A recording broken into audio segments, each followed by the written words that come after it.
Hello, guys. Welcome to another podcast of Spobits.com. My name is Mushir, and today I'm with my football analyst, Ms. Gan. Hello, Ms. Gan. Hello, Mishir. How are you? I'm good. So, Ms. Gan, today we will be analyzing the Boxing Day results of Liverpool, Manchester City, Tottenham, and United. Basically, big matches and how they will shape up the future champions of the 2018-19 season of EPL.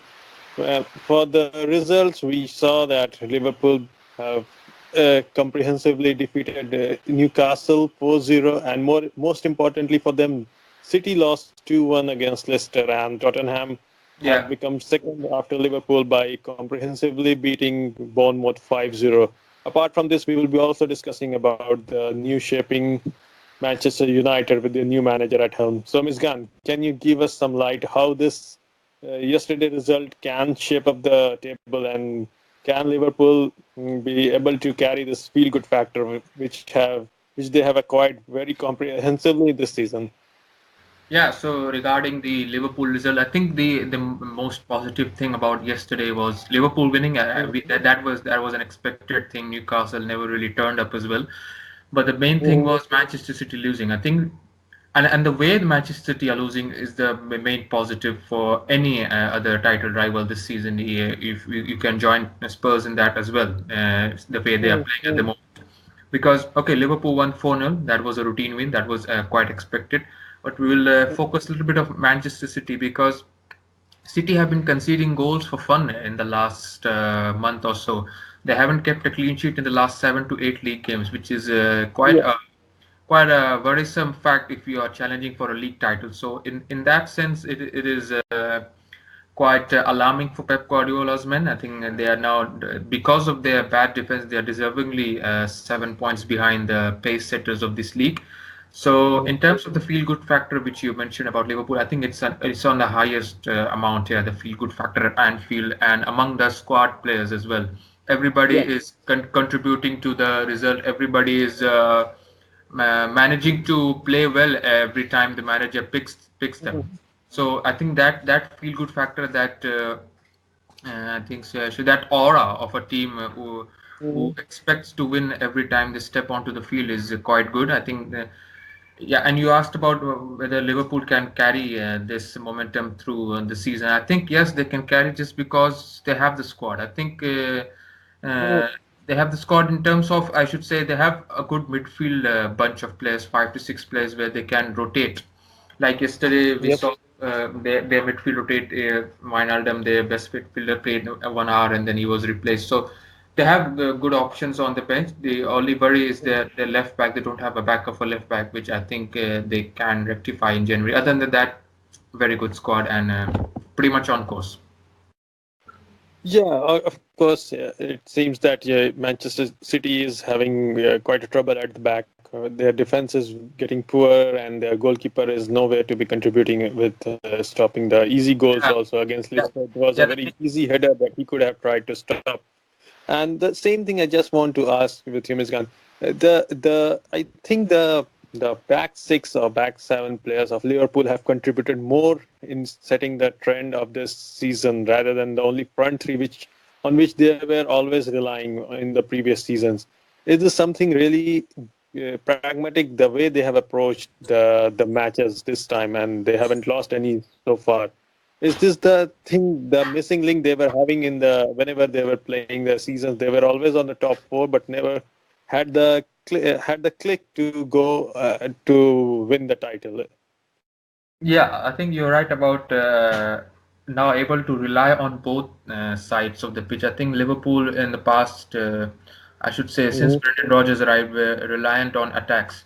Even though they were favorites to win the title during the 13-14 season, but they were very reliant on attacks. So once the defense crumbled, like okay, we can forget the Gerrard slip against Crystal Palace. The defense crumbled.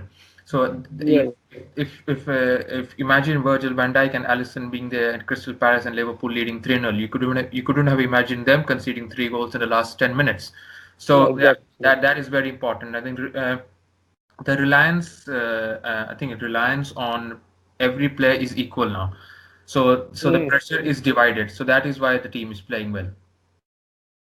Yeah, of course. And do you think that City can make a comeback from here? Because I don't. Because personally, I don't think City is having that much of reliance on their defensive back midfield or defending midfield to like defend the score line of the opponent. Even if City scores, they don't have that much of potential to stop opponent from scoring. Do you think that Pep Guardiola can make a change difference with his tactics in the coming matches?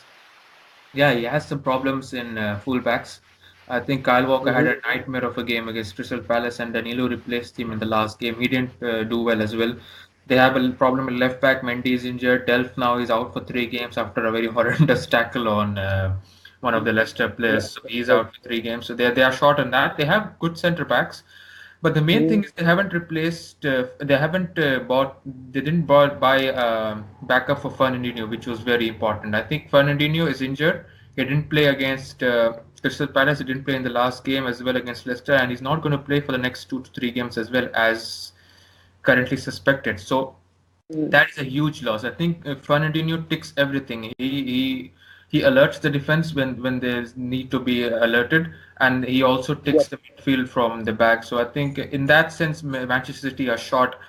And you asked about Pep Guardiola's man turning it around. Yeah, they are pretty much capable of turning it around. They have De Bruyne now coming back into full fitness after a long injury. Aguero now is also fully fit. So in terms of the attacking personnel, they have enough to win most of the remaining 19 games. But the problem is, if they lose 2 to 3 games due to the defense, I think that might be enough for other title challenges like Liverpool or Spurs to carry them through. Yeah, of course. It seems that City needs a good leadership at the back to alert their defenders and importantly, goalkeeper also. So now just shifting the light from the Liverpool and City to their bitter rival Manchester United. So we have seen that United have won 2 matches under the new manager. Very good. Their approach was very good. They look very different team than what they were playing against in with Jose Mourinho. And one more thing that can be seen that the players are not shying from taking aim at the goal post. They are even trying to shoot from distance rather than just nibbling the ball here and there and just making a mess of it in the end. Do you Yeah. think there was a problem with the management style and the players were revolting against Jose Mourinho in a way, the way they were playing? Or is it like something with the playing strategy that has changed suddenly in 2 matches? See, the playing strategy can't be changed in a week's time. I think Ole Gunnar Yeah, yeah. Solskjaer came around 10 days ago. I think after Liverpool defeated United on the Mhm. of December, and then I think he arrived on the 18th. So still 9 days since he Mhm. arrived, and he has played 2 games and won. And United scored 8 goals in the 2 games. So in Yeah, that sense, I think the tactics haven't been changed. It's just that the shackles have been taken off. So yeah. he has given the freedoms to the fullbacks to bomb forward. He's given freedom to Paul Pogba to dictate the ball and move forward and Mhm. support the front players. I think that is where it is important. And you asked about the management style. I think the management style is quite reflective of how the manager is in terms of his personality. I think Mourinho was all. I think he's a very good manager. He's won a lot of trophies and he has done it. But in the last 2 years, I think he's lost his mojo in terms of he was always trying to make the case for himself rather than for his team. So he was always Mhm. putting the team under the bus rather than himself. I think Mhm. that is when I think the players turn on against him, especially in this season.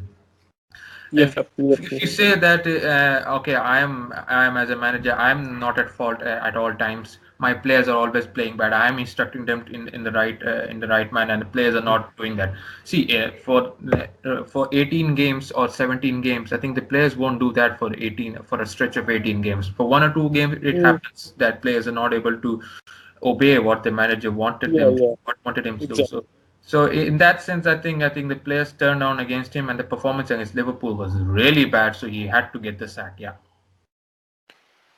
Yeah, so okay, so Ms. Gan, thanks for your insight. yeah, And we will be hoping that we see some a good football in coming weeks because we have matches, I think, on 29th and then on the New Year's Eve.